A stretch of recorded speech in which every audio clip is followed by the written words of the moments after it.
Good morning, good afternoon, good evening. I hope you're having a very positive start to your day. In this video, I'm basically going to be going over a plan of action that you can be following throughout December to try your very best to maintain your progress. Okay, I'm going to break this down into 5 steps that are very easy to follow, I guess. Very simple steps that aren't going to require you to be ruining your festive plans, become a boring bastard like me and live under a rock over the festive period, and ultimately not completely shaft any progress you have made throughout the past few months or over the past year.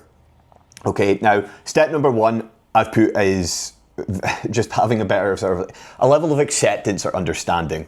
Okay, you need to accept the fact that, right, let's just say you can maintain your weight and your progress, whatever, up until, let's say, Christmas Eve. You need to accept the fact that between that 7 to 10 day period between Christmas Eve to New Year's, you are going to see scale weight go up. Okay, and the only reason you could be within your calories, very unlikely, but you could be within your calories, but your scale weight's still going to go up.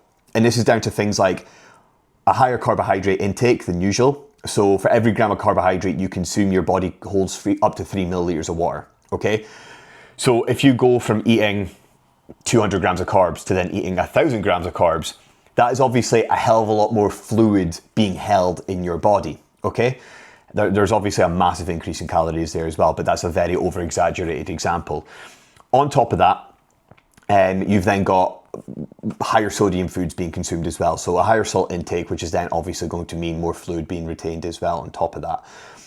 And then you've got food volume. Okay, the foods that you're eating over that kind of over December, but especially at the end of December, that lasts 7 to 10 days, they aren't foods that you normally are typically eating. Okay, when you put foods into your body that you aren't normally or typically eating, your digestive system has a bit of a shit the bed moment. Okay, it is when you're eating consistently the same foods, you'll find that, when you're eating single ingredient foods and you're eating quite consistently the same foods, your digestive system is very, very efficient and consistent, funnily enough, at just breaking things down, processing them and absorbing them, and you'll find bowel movements are pretty consistent as well.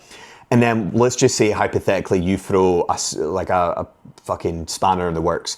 You have an off-plan meal, you have a Domino's, you have a McDonald's, you have some kind of shit. You wake up very bloated the next day, feeling quite watery and maybe even a little bit backed up, or the other end of the spectrum there. And it's just because your digestive system has a bit of a shit the bed moment. It's the exact same with Christmas food in the sense of you're obviously putting a hell of a lot more food volume into your digestive system, so it's not going to be as efficient at breaking it down and getting it out your backside. But also on top of that, it's foods that you aren't normally eating. So your body it's got this understanding of, right, I'm expecting these kind of foods to be coming in, so I know how to process them and digest them. And then you throw something completely different in and it flaps a little bit. And it's right, I need a minute to try and assess what these foods are and decide how I'm going to break them down and get rid of them. Okay, I guess that would be a very basic way of describing the whole process. So accepting the fact you are going to gain weight at the end of December, but there's a big difference between body fat and scale weight. Okay, let's say hypothetically you gain 5 kilos, okay, from that last week of December, right? We are honestly talking about less than 1% of that being body fat gain. Unless you really fuck it and you just pig out and eat for the sake of eating, and go absolutely mental, it's not something that you need to worry about, okay, fat gain. So just having an understanding of why your scale weight is going to go up, but also accepting the fact that it's something that's going to happen. It's not necessarily body fat gain, and it will come off pretty rapidly in the new year. Now, obviously, we want to try and mitigate that kind of weight gain as much as possible, okay? So first things first, it's over December, you should be having non-negotiables, and this is step 2, okay? When I say non-negotiables, I think December is obviously a very busy month for the majority of people, not me, because I'm an unsociable, boring bastard. But for the average person that does have friends, it's quite a busy month. Socially, work for a lot of people picks up as well, and things like your gym sessions, the amount of cardio you can do, your step count, just your adherence to a plan can start to take a little bit of a hit. And that's understandable. it's not about being perfect over December, but it's also about accepting the fact that it's a full month, and you having things on is the minority of the month as well. Okay, you still have the majority of the month to still do what you would normally be doing outside of December. So the first thing that you should sort of be looking at is, right, I don't know, let's say hypothetically you're going to the gym 4 times per week. Why don't you settle somewhere in the region of 2 to 3? Okay, if you're doing a couple hours of cardio every week, why don't you just try and do like a half hour on your rest days, okay? And if that, again, depends on how much total time that takes throughout your week, okay? What I'm trying to say is here is, if the plan that you're currently following seems a little bit unrealistic over the month of December, bring those targets down to something that does seem realistic. But also have a fair assessment of, right, I can bring those 4 sessions down to 2. I can bring that 2 hours of cardio down to 1. I can bring that 10K steps down to 8.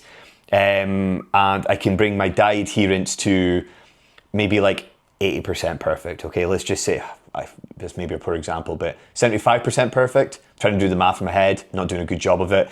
Let's just say 3 days out of the week, you might have things on, dinners out, lunches, bar mitzvahs, whatever the fuck it might be. And then the other 4 days, it's still business as usual, okay? That's a compromise there where you are still going to be doing enough to maintain the progress that you've made, not royally fuck it, but also take a little bit of stress and overwhelm off, and moving away from this all or nothing mindset that a lot of people suffer with. It's not about being perfect over the month of December, it's far from it. But just because it's December and just because it's Christmas doesn't mean you need to be a lazy fat fucker and do absolutely nothing with your training and exercise, not look after yourself and eat like a pig for 31 days. And that is me talking to you like an adult, okay? And this is where a lot of people go wrong. So having non-negotiables in the sense of, right, this is realistically what I can do every single week. I'm going to set them as appointments with myself and I'm going to get them done on these days at these times. Doesn't matter how busy I might actually feel, okay? Make them priorities and plan your social calendar around these appointments with yourself. And then that ties me nicely to step number 3, which I've already kind of touched on, and that's basically treating the days where you don't have anything on as business as usual, okay? A lot of people fuck it over December because of that, fuck it, it's Christmas kind of mindset. All right, so on the days where you don't have dinners out, nights out, lunches, family gets together, whatever it might be, you need to be on it. Okay, not just smashing tins of quality streets in your pajamas just because it's Christmas. Not just eating for the sake of eating because it's Christmas. Not sacking off the gym because it's Christmas. Just not using this month as a bullshit excuse to completely sack off you looking after yourself. Ultimately, it's just another month. I'm sounding like a total Grinch there. When it comes down to it, it is just another month, okay? In a way that you still need to be looking after yourself to some degree. And 31 days is a decent length of time. And if you choose to use this entire month to just completely go AWOL and not look after yourself, you're going to get into January feeling very, very shit. So on the days where you don't have things planned, I'm really not saying, okay, you need to be a boring bastard over Christmas and you need to make like a heap of sacrifices and like not go out and do anything or not indulge or not enjoy yourself or anything like that. What I am trying to say is on the days where you don't have plans, treat them as if it weren't December. Simple as, really. Step number 4, and this is maybe a little bit of a controversial one, and that's compromise on the day where you do have plans. Okay? So again, this is not me saying, right, you're going out for Christmas dinner with your friends and family or whoever. I want you to be having like no alcohol and a chicken salad. What I'm trying to say is maybe do like a little bit of calorie banking, either on the day or throughout the week. It really depends on what you've got planned. So when I'm saying calorie banking, what I'm saying is, let's say hypothetically your daily calories are 2,000. You can maybe pull back 100 to 200 calories each day of the week. So you've got a banked amount for that day out. If you've got something on the Friday, Saturday, Sunday, I would definitely suggest banking calories throughout the week and on the day. If it's something that's just like, right, you've got a dinner out on the Saturday, just do it on the day, all right? You've got a dinner out with whoever on the Saturday night. Just do some calorie banking on the day where you maybe have 3 meals before going out and just make it a protein source, fruit and or veg. Okay, so you're pretty much removing the carbs, removing the fats from your meals prior to going out later in the evening. and banking a heap of calories to go and enjoy yourself with in the evening. So that average calories by the end of the week is still somewhat the same, okay? Sort of just a little bit of damage control there. Things like alcohol consumption as well. It's obviously quite a hefty month for alcohol consumption.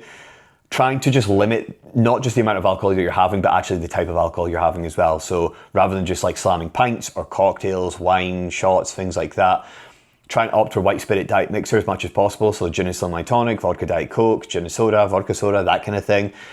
And also try and prioritize protein in the meals that you're having as well. Okay. Now I do want you to go and enjoy yourself, but I also, if you're looking to maintain your progress in December, this is allowing you to still go out and have food with friends and family, enjoy yourself. It's still allowing you to have alcohol. It's just about making adult decisions when it comes to your food selection and alcohol consumption when you are out enjoying the festivities, so you don't get to the end of the month an absolute water buffalo feeling shit, and somewhat maintaining your progress as well. So a little bit of compromise in the sense of, right, you're still going out as frequently as you would be normally. You're still enjoying meals out and drinks out with people. It's more so just about the choice selection of the foods and the booze that you are having when you are out. Yeah, and it really is as simple as that. And the fifth one, and this is less about December and it's more about you getting into the new year. As I said in step one, you are going to be gaining weight at the end of December. Unless you are doing fuck all over that time, you will gain weight purely just from eating more food, different types of food, higher carb food, higher salt food. It is what it is, okay? Do not get into the new year, jump on the scales. You're gonna feel bloated. You're probably going to feel a bit watery. You're going to probably feel a little bit disgusted with yourself. Not to make it so negative. But yeah, everyone's like that in the new year, where they just feel a little bit like, ugh. You know, if you've been eating off plan in like quite a lot of hefty, dense food over, let's say, Christmas Eve, Christmas Day, Boxing Day, maybe like New Year's Eve and potentially into New Year's Day, depending on what you've got planned. Like, there's quite a bit of eating over that period, and you end up getting into the new year just feeling like a fucking swamp monster. You feel sluggish, you feel bloated, you feel lethargic. And with that whole new year, new me kind of thing that a lot of people experience is you have an overwhelming sense of motivation. And you're like, fuck it, I'm back on it. This is going to be my year. And you've got motivation firing on your arse and you want to do something extreme to shift the festive weight gain. Don't do that, okay? What I want you to do is basically come up with a plan in that moment that you know for a fact you're going to be able to follow for the next 6 months. Or create a plan that you know you're going to be able to follow in 3 months' time, 6 months' time, 12 months' time, okay? Do not go from eating don't go from a position where you've not been tracking anything, your calories, your workouts, your steps, your cardio, to then, you know, eating 1,200 calories, doing 5 gym sessions, doing hours of cardio and, you know, tens of thousands of steps or anything like that. Just simply look at what you were doing before, maybe before December, and then either go back to it or just progress it a little bit. Okay, in the sense of, right, if you weren't tracking your food before, just start tracking your food. And then from that point, you can see, right, my scale weight is going up when I'm having an average of 4,000 calories a day. That's a lot, but now I'm just going to cut that down to 3,000, and then the weight will start going in the opposite direction. I wasn't doing any cardio before, so I'm going to start doing like, I don't know, 20 minutes after each gym session. I wasn't tracking my steps before, so I'm going to start aiming for 8 to 10,000. See what I mean? Rather than going from 0 to 100, you're kind of just looking at where you were at before and making small progressions. That is going to make it seem a hell of a lot less stressful and overwhelming in the beginning, but most importantly, it's also going to be something that you can progress over time. So by making these small improvements from the month of January up to the month of July, you're going to be able to progress over those 6-7 months. But more importantly, you're going to be able to stick to it consistently on top of that, rather than just like slashing your calories aggressively and doing all the workouts, all the cardio, all the steps that are going to run you into the ground, and you can only stick to it for 3 to 4 weeks. This is something you're going to be able to stick to long term. So I understand that most people will get into the new year feeling sluggish, lethargic, bloated, a little bit disgusted with themselves and want to do something extreme to make themselves feel better as soon as possible. The reason why I'm suggesting otherwise is because it's not about what you can do in 4 weeks, it's about what you can do in 6 months. It's about what you can do in 8 to 12 months, you know, just thinking long term, thinking about the bigger picture here and something that you can actually stick to throughout 2026 that is not just going to get rid of that festive weight gain, but is ultimately going to get you to where you want to be and something that you can actually stick to. Okay, but yeah, those are 5 easy, simple steps to somewhat maintain your progress over December. Acceptance and understanding of the fact that there's most likely going to be a scale weight increase at the end of the month, and understanding what that scale weight increase is rather than thinking, oh fuck, I've gained 5 kilos of body fat. Setting some non-negotiables where you're not going to be able to get the perfect plan done over December, but there's a bare minimum that you will be able to tick off over this month, doesn't matter how busy you are, and then stick to that. Treat the days where you don't have any plans as business as usual. Don't just use December or Christmas as an excuse to be a fat, lazy slob and, tan chocolates in bed. Use those days, treat them as if it wasn't December. Show some level of compromise on the day where you do have plans, whether it's food selection, the amount of food you're consuming, or the type or amount of alcohol that you're consuming as well, and doing a little bit of calorie banking on those days. And then lastly, don't go mental in January doing extreme tactics, methods, or strategies or weight loss cuts just because you've gained a bit of festive weight gain, okay? Honestly, see if you just start those first couple of weeks of January, if you just eat better, track your calories, move more, do a bit of training and exercise, that festive weight gain will come off in 14 days, okay? It's, as I said, it's food volume, water weight from sodium and higher carbs, glycogen, blah, blah, blah.